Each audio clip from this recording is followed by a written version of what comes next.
Okay. So they'll be calling you a radical. I want to get this done before I head to Europe about Doyle. I want to give you some background. He was the greatest. He was this technical artist. He was a World War II guy. And he was and he just broke loose. He was a real peace activist. He was he was the Picasso of, I mean, he was the shit. This guy was something. He got run off the campus twice for saying, oh, Nixon a fucking liar. But he was the activist artist. And so I was 15 years old. I was at Weber High, just a kid. And I had drawn this, his name was Rulon Furman, he's passed away, and they put him on stage and you're supposed to draw him. I closed my eyes and it was on the wall. And so Weber State wanted to do this for the whole region, had a contest for a young student. And I didn't enter it. Somebody come up there and says, well, whose drawing's that? Oh, that's just some kid, you know, he's a sophomore, you don't want to talk to him or whatever.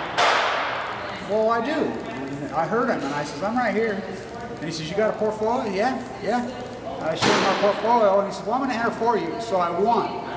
So I became the art student at Weber State at 15 in 1975. There was only two professors up here. Farrell Collette, the history professor. I mean, his paintings ain't that good, but he was the great history documentarian, like Val McKay Brody.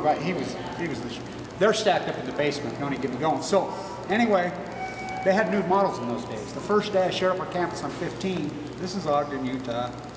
I mean, consensual sex age was 14 in those days. The place was so damn wild, it was unbelievable. You got to know what people look like in the 70s. And so I come up here and they had the nude model there, right there, and I'm 15, you know, and so that's where I met him. And he was the radical. I mean, he was the real thing. He really believed in the whole anti-war movement, the peace movement. So the Brownings, of course, here, who build all these buildings, he used to tell students, if you find me some dead birds, bring them in. He'd bring dead birds in, bring old beat up whatever he could find. I mean, he used to take these dolls, you know, and paint them to the campus and these dead birds, and he would go out. So we were standing right there when they named the Browning Center, when the Wattises and the Brownings had a big fight over nuclear energy, you know, the great war profiteers. I used to put these posters up all over the campus. Post-ignorance is stronger than war profiteering art schools. And so he was something. So this painting disappeared. Now Dr. Hurst, who's, you know, he's the endowment guy here, and Mr. Lampros, that's the first security guys. They're all like 100 years old. They're both still alive. I talked to him the other day, and they're still holding that G stock. Maybe they ran him out of town, and basically he finally came back, but his daughter was killed. I remember that. I think she was murdered. I think in Ogden, blood. He really was distraught after that. But this was in the time of Rostow burning gas station. This guy was the shit. So this painting disappeared.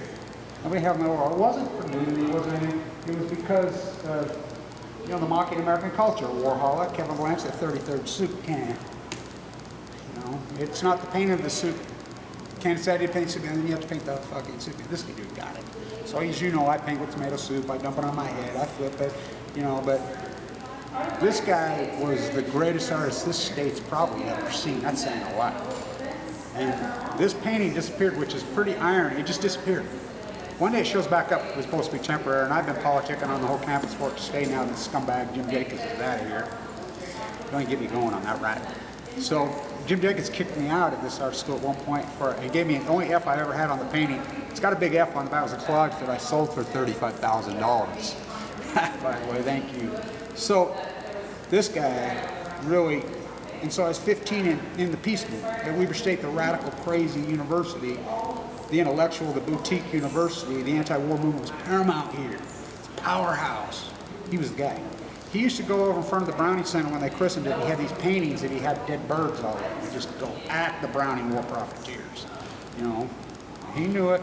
He knew the whole Eccles, the Browning, the Ogden. He knew it. He knew the whole peace movement, the true activist artists. He was the greatest. And so I wanted to give a call out to him. I sure would like to know where some of his work is, because this guy, I come in here the other day, there was a kid leaning up with his hand against him. He said, hey, you know what that painting's probably worth? If this painting went to auction, I bet it'd go for over $1 million. For real. It's really, it's a masterpiece. I think it's probably his best. It's perfect here. By the way, Trump and Obama, this is coming out, and I want to say this because this is the war, speaking of war profiteers, because the Bank of Utah is, everybody says, how'd the Bank of Utah plane get on the tarmac? Doyle Strong would know. Remember when that New York Times, there's no private jets around. Guess who owns the Bank of Utah? The Browning war profiteers. Guess where their office was for years? Tehran. So Saudi Arabia made a statement this morning. Said, I don't know what America's pounding the drums, that Iran did this, Iran, to feed the war profiteering machine. We don't know who did it. That's American narrative. I mean, there you go. The beheaders. I can imagine him. When Bobby Kennedy, I shook his hand on this campus in 1968, 4 days before Dr. King, he gave that thing. This place was packed, right here, and right before he was killed. When he was killed, I remember different stories about the art school here, blah, blah, blah. But when I got older, I saw some of his paintings he did at that time. You know, on the Kennedy campus, his 60s. I got to see him. I don't know what ever happened to him, but he really mentored me in a lot of ways. In the name of Fawn McKay Brody, in the name of Bernard DeVoto, in the name of the great Doyle Strong. The 33rd soup can. It's not the idea to paint the soup can, or it is the idea to paint the soup can, or not painting the soup, or painting. You got to paint the fucking soup can. Stay tuned. Thank you for holding that. This is oh, we got to give a call out to this aspiring great young art student. She'll be our next freaking avant-garde around here. So it's a masterpiece. It really is. I got a picture. I came in earlier and there was a girl sitting right up here with her Apple computer, and she's leaning up and she looked just like her. But it's really a gem. I mean, God, what a painting. Really, what a painting. It's a freaking masterpiece in so many ways. He's freaking calling out culture in so many ways. By the way, this is important because Ted Bundy's car right there. That's what, you know, that's what that is? That's what everybody says at the time. It's probably not. It looks like more of a 40s coupe.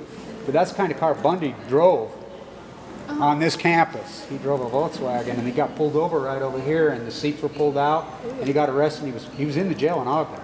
And his parents bailed him out. You know how he got to Ogden? How? His crazy psycho girlfriend who stayed with him the whole time. Yeah. Oh, she's from Ogden. She is psycho. I agree with that. Oh boy. Yeah, he was on this campus. And so, what a painting, huh? But, you know, as I call Utah blood, but Doyle got it. I'm not sure the details of the murder of his daughter, but I'm pretty sure it happened here.